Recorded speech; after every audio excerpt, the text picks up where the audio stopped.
Hello everyone.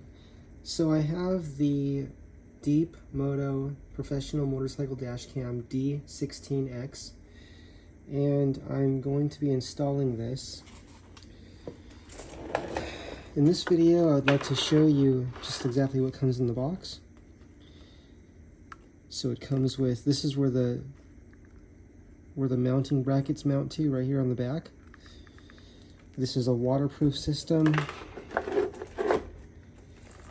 The rating is IP67 waterproof. Here's some of the specifications.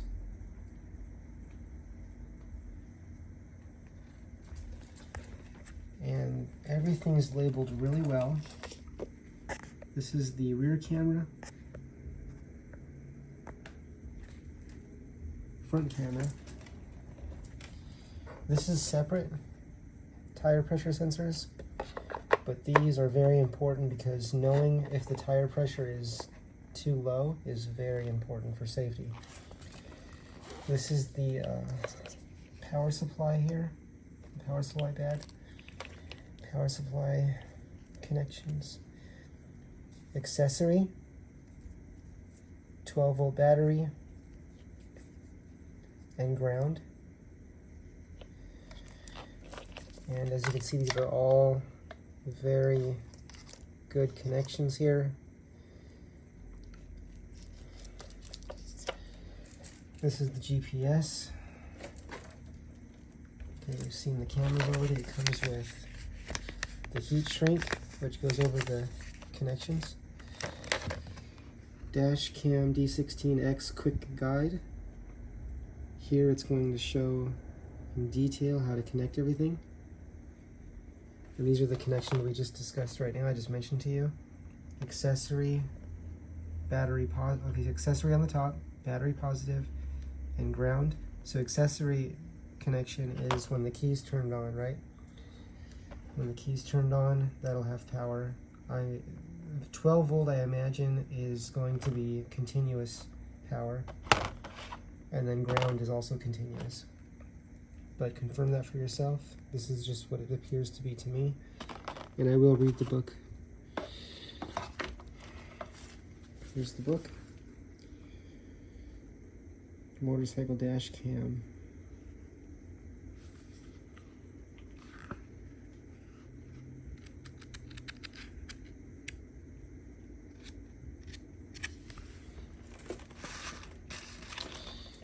It also comes with this, which is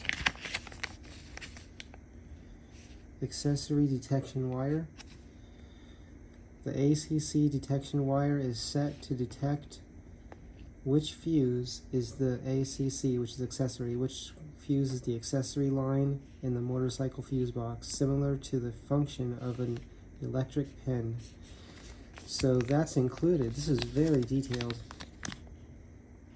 So this looks like it's some LED lights in there that will help us for testing that signal, that accessory signal. Here's the mounts. Looks like we have a choice between these two mounts, these two brackets. Go ahead and take those out.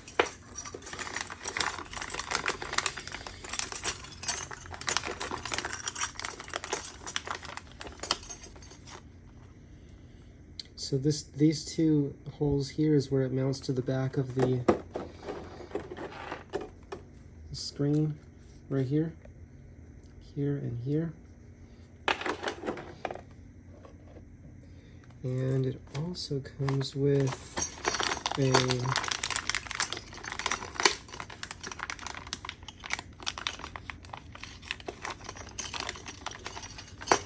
a spacer. You see this soft material, it's like a rubber material that goes between the display and the bracket. That's a nice detail. It comes with tools, the tools we need for installation, and the screws.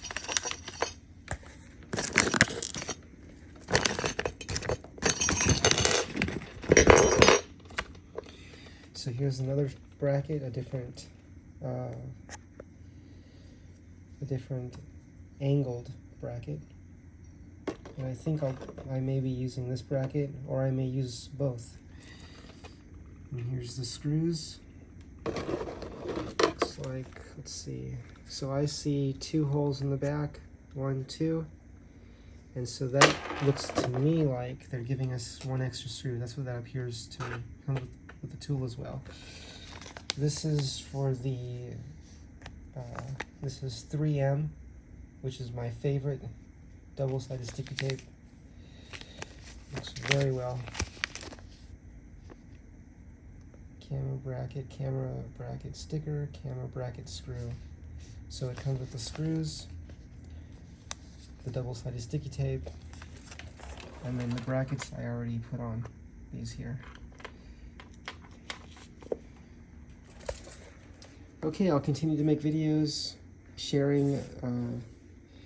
I don't know how much of the installation process I'll show. I'll try to show step by step as I progress forward, but I will definitely make videos once everything's installed and share my experience with the with the professional motorcycle dash cam D16X. And one of the main reasons that I have this system here is because I want to be as safe as I can on the road. I want to see what's behind me. I want to see what's happening behind me. If a car's coming up, if a vehicle's coming up, if a motorcycle's coming up. I've seen in California we're allowed to lane filter, where you go between the vehicles up to 30 miles an hour.